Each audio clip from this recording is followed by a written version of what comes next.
There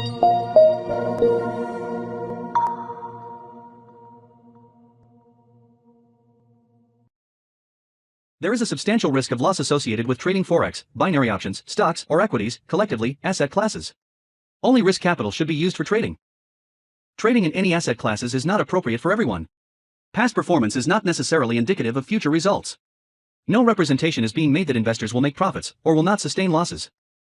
Before trading in any asset classes, investors should consult with their professional broker, financial advisor, or financial consultant to determine whether trading asset classes is appropriate. Investors who trade in any asset classes should only do so if the capital used for this purpose represents funds that an investor can afford to lose without adversely impacting the investor's lifestyle. No trading strategy or methodology is without risk of loss. No trading strategy is risk-free, and no trading strategy can guarantee profits or freedom from losses. Investors risk losing the cost to execute any transaction, including associated commissions or fees. You should carefully consider whether trading in any asset class is appropriate for you in light of your investment experience and financial resources. Any trading decisions you make are solely your responsibility and at your own risk. None of the statements or materials in the Auvoria Prime chat rooms constitute a solicitation or recommendation to buy or sell. Hello, Avorians. Welcome to the Saturday forecast for upcoming trade week call. I am Steve Vetterl. I'm AP's CMA, Chief Market Analyst Strategist, essentially your risk manager. If you have no risk management or trade plan and blow your account up with incorrect or risky settings, we have no sympathy for you. So I will challenge you to develop a risk and trade plan that meets your tolerance. And then if you stay within the parameters of the settings and you are new to a live account and uncomfortable, there's nothing wrong with starting a demo. Okay, so what you guys actually see here is the first piece of note that I wrote over 2 years ago. So today is actually Flashback Saturday. We're going to review a couple of things. I can certainly post a few things in Telegram. Do keep in mind in Discord, I do not have a chat room. So if you have any questions, you can certainly send me an email. It's just steve@auvoriaprime.com, or you can hit me up on Telegram. So that being said, it was obviously a wild week, as I talked about on my late forecast, which came out on Wednesday. I didn't do anything on Tuesday. Try to do these calls Tuesday around 1 p.m. Eastern time, and on 10, then around 10:15 or so on Saturdays. So sticking with the same current times as we had in the past. But really the big news of last week is, and I'll tell you, for the purposes of this risk management thing, I think I'm going to tack on to that. This is a presentation I did for AP a while ago. I'm not sure if they use this anywhere or not, but I think I'm going to have them splice it on to the end of the video and put it up on, obviously the YouTube Vimeo channels. Talks about the difference between, other than the obvious, a demo account and actual, and you can see me chat for a couple of minutes on that. But really the underlying factors of global macroeconomics were really played out quite well last week. As you may have seen, this is the Forex cheat sheet. I joke with my kids and students that this is basically a macro and microeconomics class on one sheet of paper. So talking a lot about everything that really can affect the Forex markets, which seems to be the equity in central banks and the inflation rate right now. But, over time, it can be over a particular problem in any area, really. So let's get my ugly face off the screen. And let's go into the news. So last week, it was a week of butchery for the global equity markets, especially the developed markets. It is all because of one thing, and that is the consumer price index, or the producer price index, maybe to a lesser degree. Producer price index highest typically falls into the CPI. If producers are paying more, typically consumers will pay more at some point. So of note is the much hotter number that came in that I have highlighted here, 0.6 versus the forecast. The markets, unfortunately, based upon how we priced and traded last week, You'd think that they had the actual zero priced in, like no change at all based on how we traded. And that's because the expectations were high that it will have come down instead of going way up, double the forecasts. So that all but seals the deal for, at least in my opinion, right, wise global central banks to raise interest rates. Now, the degree to which they raise, that's always in question. There's a Fed funds futures markets that forecasts that. You can always check out how that trades. I don't pay too much attention to that crap, honestly, because I'm not forecasting or betting on anything, nor do I bet on sports or any of that stuff. The casinos, it's all losing game unless you're a good poker player. That is the key role in a casino, in my opinion. Otherwise, you will not see me in a casino I actually like to hang out at the sports book. It's cool. I'm just not placing any bets. My bets are in the market. Far have greater odds in this if you know what you're doing on a significantly grander scale. So, I don't care about any of this. Let's just go to the next week. Nothing else really matters at this point. So, if we're just looking at red folder events only, right? So we've got a bank holiday on Monday. It's actually a fair amount of slower activity, as they have obviously some big changes in the monarchy in the UK and Great Britain. Let's see here. So this should be interesting right here. It's Canadian CPI. You can always click on these folders if you want to see what's what. Forecasts go down. This is almost laughable, honestly. It's probably going to be higher, coming in hot. So the economic projections, FOMC statement. This is certainly important stuff, but we already know it's coming, right? So this is where it becomes really tough from the standpoint of being any kind of analyst or strategist. If you have a large following and you've really baked yourself into these prognostications that I always suggest all followers stay away from. I don't care who your furu is, right? I just think that the person you admire and follow the most has probably the highest percent chance to get it wrong, right? We've already gone down a fair amount in global equities, right? The dollar's rallied. Every other currency has gotten clobbered, at least in relation to the dollar. So it's not like there's no grand illusions as to where we sit. Here's the problem, though. There's no way to price in what's going to happen in the future. And the market's probably going to do a half-assed job at it as best, as exemplified by last week's move, right? So if inflation does in fact come down even slightly, let's say it's ticking down in other countries, as I am very hesitant to talk about anything going forward because more than likely I have a better chance of being wrong. And you just sometimes just got to let this stuff play out. So it's kind of one of those things where I try and talk a lot about macro, whereas a trader, you guys are probably better just focusing on micro. Does that make sense? So on the smaller charts or the smaller time frames, because for a lack of direction from myself, because we know we have interest rates coming, we don't know how high, we don't know how far, because it's a whole month away from the rotten numbers being released that we saw last week, right? Now, what one can do if you want to, as I'm going to do, is begin to tabulate developed markets only. I don't really care about emerging markets at this point because they're pin action off of the global marketplace, in my opinion. Start to pay attention to the CPI and PPI figures coming out. And you don't even need to chart this. You can just use Forex factors for that, right? And let me just close these two windows down here. I probably should. I probably should include this piece. Yeah, let me conclude this piece on that. I think I've talked a lot about this in the past, but I'm going to shut this stuff off.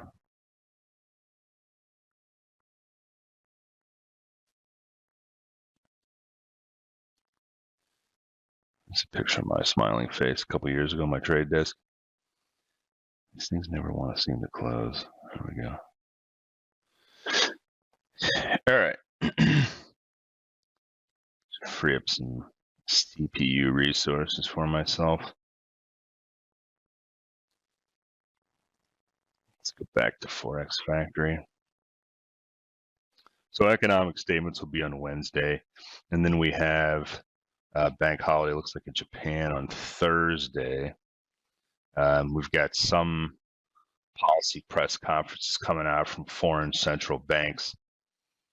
And then on Friday, we have those PMI reports for everything. Looks like Fed Chairman Powell delivered open remarks at a Fed listens event in Washington.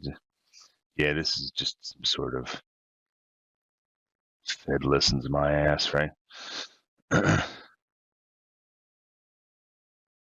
Yeah, there's nothing in here that's, I mean, obviously you don't want to trade in front of these pieces of news, but in terms of just my commentary, I don't really, this will be interesting. We already kind of know what they're going to say, right?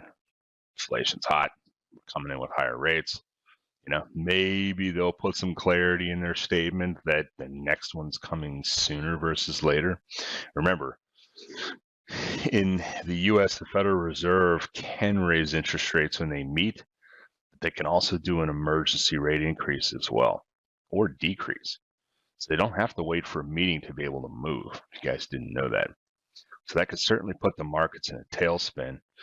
I would say, based on how hot that factor is, they're not going to do anything or in between meetings because the interest rate increase that they came out with last time, 75 basis points, hasn't been baked in the marketplace yet, okay?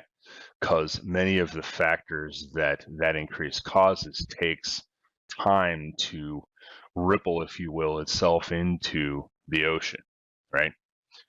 And we don't, it's almost like you drop a huge rock or a meteor in the middle of the ocean, right? It's obviously going to have waves that ripple out. The question is are they big tidal waves heading towards the shore, or are they just little ripples, right? That's what's difficult to determine of what effects it can have on the shoreline, being the economy or other types of markets. It's hard to predict that, but at some point it will cause a slowdown in everything. So last week, I typically don't get into individual equities. I'm going to show this. I don't know why I didn't have it up on the screen. If you did not hear the news, FedEx Corporation trades on the NYSE. Pretty ugly chart, huh? By the way, that's price right here. So for just the purposes of, let me get out of the full screen. Let's go to weekly.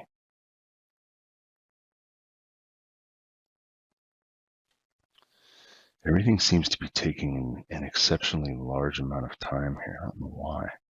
Tell you what, let me do something here. I'm going to show the desktop.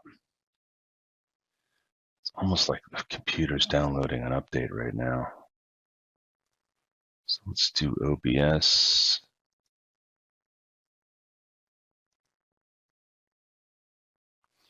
Those of you who don't know what I'm doing, this is, I can hover over this here. This is actually a really good program that releases memory and goes through and just does an auto clean of the system. And it'll just slowly turn off and free up RAM so the CPU performance has a better chance of operating. But this is an exceptionally powerful computer. It's running very slow today, and that is very weird. So maybe this will help. It's almost like something's downloading. In any case, this is Advanced System Care. Parent software company is called IOBIT. IOBIT. It is really good. I always, when I get a machine, I completely uninstall all of the bloatware off the computer. Anything that says Norton or McAfee on it gets thrown in the trash faster than the trash. So that's it for Forex Factory, I want to take a look at the charts.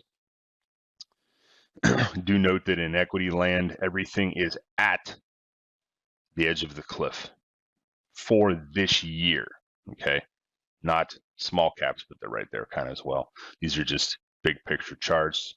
It's a daily chart. Each candle represents a single day. NASDAQ bounced right off the edge of the cliff. Now we're hanging on the edge. You can see where these are, but they're hard to read. Take my word for it. European markets are in a little bit better shape as far as not taking out the lows. So if you're trading any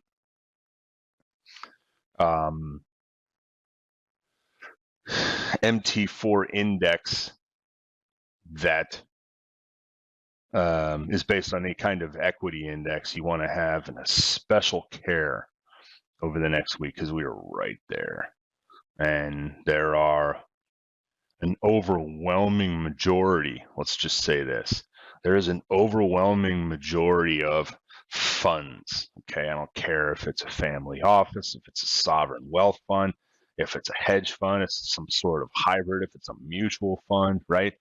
A prop shop, you know, there's somebody somewhere, some institutional based entity that trades a pool of capital, right? They're overwhelmingly long equities in most cases, right? And in the extreme cases, they're leveraged. So what happens when you crack long-term support areas? Well, for lack of a better term and a much more fun explanation, the bat phone rings in the back office, right? So just picture this red phone called margin that's ringing. And when you answer the phone, they're yelling expletives at you, and it's typically followed with something like, you have 1 hour or the end of the day to get the portfolio straightened out. So at that point, you're freaking out and you start peeling off stuff, right? So as an individual investor, when something like this is going on, obviously the VIX, which notice we want to pay particular attention to this index. Why? Because it is absolutely popped above normal areas, meaning there is increased volatility being brought to the table. In the next month or so, I wouldn't be surprised to see the VIX head up into this area. What's that mean for your trades? That means that volatility is increased. That means that your odds have just gone up exponentially, that you will lose on your trade. And I know that sounds terrible. Why, Steve, being a total Debbie Downer? Well, because I don't want you to lose money, right? I always get a kick out of some of the best traders out there, you know, all the fun stuff they do, but most of them will say, I only have 2 rules, right? Rule 1, don't lose money. Rule 2, don't be stupid enough to forget rule 1, right? Those are the only 2 rules I have. In addition to that, I have a rule of put a good trade plan together and follow it, right? It's a process. Anything that is well executed on this planet, I don't care if you're a startup company or a central bank or, you know, the flow of payments and logistics, a good plan and a process to execute that plan on will always give you a significantly less risky advantage to win, right? So that's my comments on the VIX and the increased volatility we're probably going to see, and that I don't have a very good forecast. I do love to see oil going down.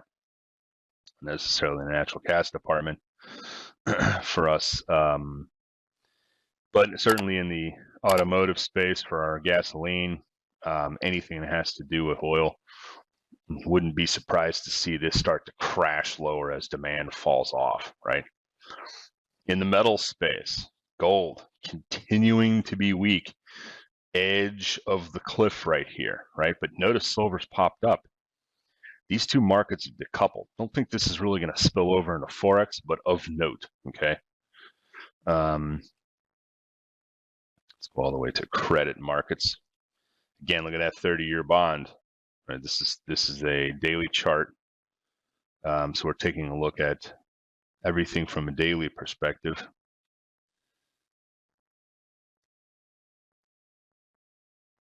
Weak. Bond funds. More riskier ones, they're down over 10% this year. Not a great place to be. Equities, depending on where you are in aggressiveness. You're off between 20 and 30% this year. Some individual equities have been cut by 3/4. More aggressive stuff, especially if it's China-based. So where does that leave us, Steve? I thought this was a Forex discussion. Nope. I have decided to make these discussions much broader because I think that, one, you're not going to put your entire life savings in Forex. And if you do and you're making millions of dollars, my hat's off to you. You are a unicorn. I would like to meet you, bring you out to our office. We could take pictures of you and we will put you up on the wall. We will study you. But for the rest of us, the currency of weakness is the US dollar. All currency of weakness, right? So they're all evils, in my opinion, right? US dollar is the lesser of all those evils. Probably going to go back up to the top here. That would be my bet. We've had a double rejection on the bottom, which essentially is this 108 area. These charts kind of begin to stink once you get into this. Oh, sorry, I totally lost my train of thought on FedEx. So why does FedEx matter, Steve? Well, see if I can put this into perspective. So this is the entire movement of FedEx over the pandemic. So forget necessarily about this, right? Focus more like starting like right here, okay? This is when the pandemic was breaking, right? We had FedEx all the way down here, which more than likely is where this company's stock is going. Can't say it's going to go straight down there, and I don't know when or how long or whatever, and this is not advice, so take it with a grain of salt. But it looks like we had an incomplete auction. As you can see down here, not a lot of volume, bunch of missing notches and all that fun stuff in the market profile. It means we're more than likely going to be visiting at this point. But for all of the horribleness of this, we still haven't cracked the point of control. Notice we bounced off it. See that? So those of you that do not understand market profile or the power of profiling and how it understands and puts into perspective auction market theory, which is really just a very sophisticated, way of saying that it is a bell curve that charts aggregated executed volume. This is a great chart. So center point of all volume on FedEx over the last 2 years at this 151 area was our bounce. Why did we bounce at 151? Well, arguably, there's a couple of things of areas of confluence here, but one of the most powerful ones is that we were at the point of control. Why does that matter? Well, if most of the volume was executed here and we're above that area, what more than likely are institutions going to do when we get back down to that? They're going to defend that area, right? If we're underneath here, let's say this chart's upside down, trading underneath, and we come back up towards it, institutions that are short of whatever, right? FedEx can be the example. They're going to defend it. And in some cases, they may defend it so vigorously that it'll push it all the way back up to the top of the range. So you want to be extremely cognizant of long-term charts on stocks. And notice I'm not talking about moving averages. Obviously, we blew through the Keltner channels on this one. Any kind of Bollinger Band or any measured stretch of standard deviation of move, and we blew through it, right? This company guide is significantly lower. It is a bellwether for consumer purchasing, packaging, shipping, a whole host of things. So what would be the pin action off of this? Well, take a look at a lot of other transportation stocks. Next couple of days are probably going to get clobbered if they didn't already on Friday, right? It's called pin action, meaning one pin moves, a big center pin, in this case FedEx, and then everything ripples through that industry in weakness as pin action. So I haven't looked at any of this transportation stocks. I'll probably do it this weekend, but there's a lot of canary in the coal mine stuff just looking at this chart. One, we're still at an elevated level of, let's just say,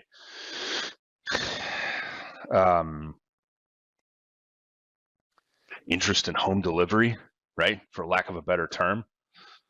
This can absolutely play itself out into all markets, extremely as much so, because again, if the balance of payments are disrupted, between companies doing business overseas, this is going to affect currency imbalances.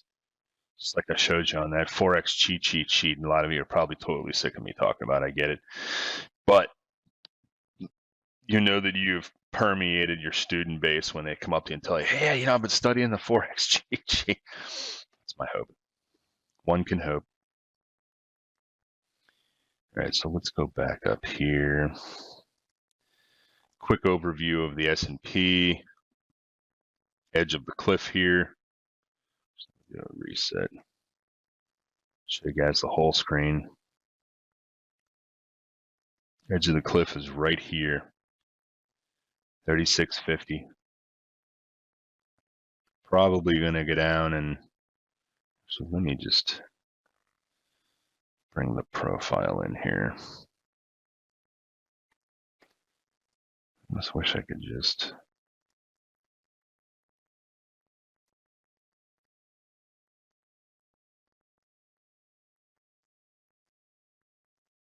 actually, I don't really care about that data, right?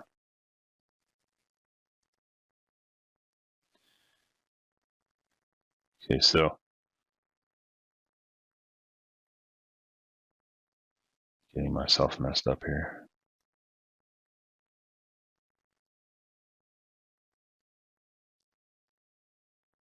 I almost wish I had. And you could choose a start date on this. I hate keying all that in. I want, yeah, I guess that should be good. It's actually not moving anything, so good.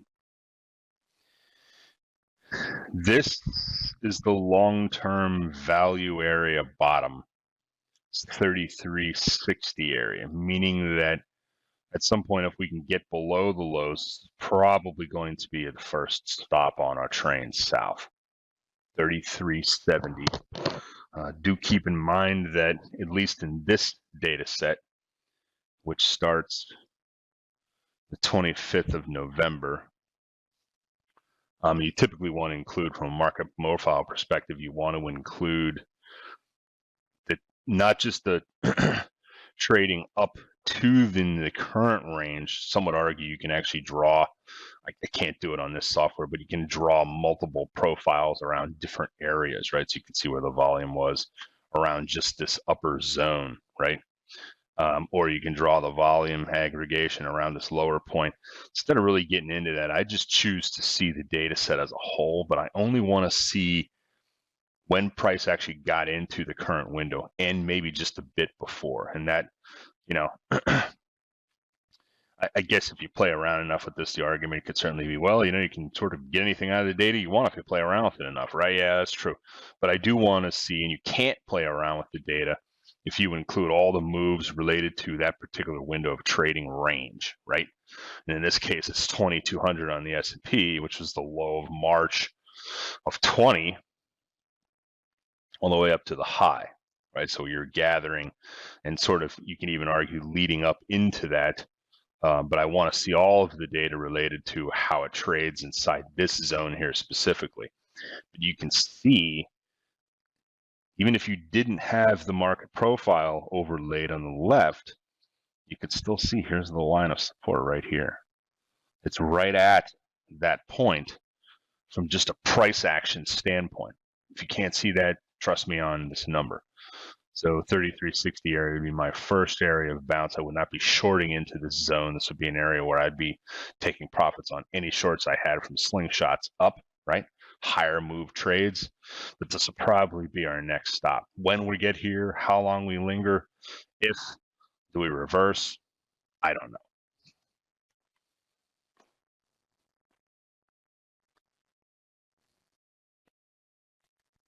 Weird how slow my computer is moving to. This is just strange.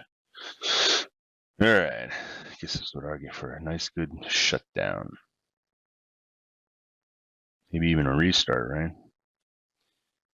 So I'm not going to get into too much of this, but I do want to start with DXY. Larger chart, I've shown this a fair amount. Everybody's seen this a lot. If you're watching our cast, 110.72 high.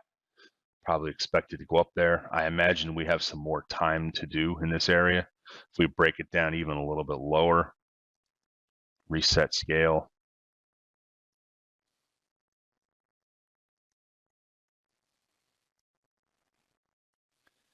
$110.70-ish area on the high, support 105.10 area, or just 105 for that matter. I'd expect us to continue to build more sideways within this. So let these be your extreme out numbers as far as the high and low of the range. This stuff I'm not going to make a lot of comments on. I'm just going to go through it real quick. These are daily charts. It's the opposite, obviously, what I just showed the DXY.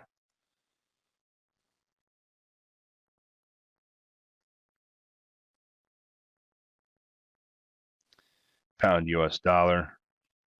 I do think the inflation rate inside the UK, as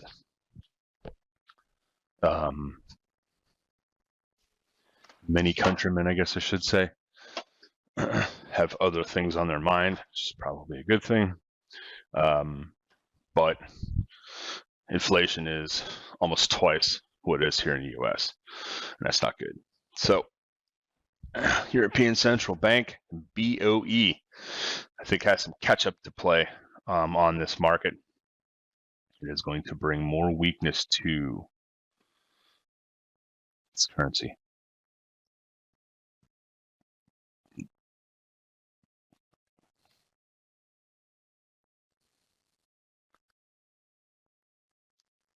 So US CAD, we have broken out. We have no resistance here in terms of the screen. We move to weekly. We have big resistance on the weekly, right at this 3264 area. Yen still continuing to be the weakest.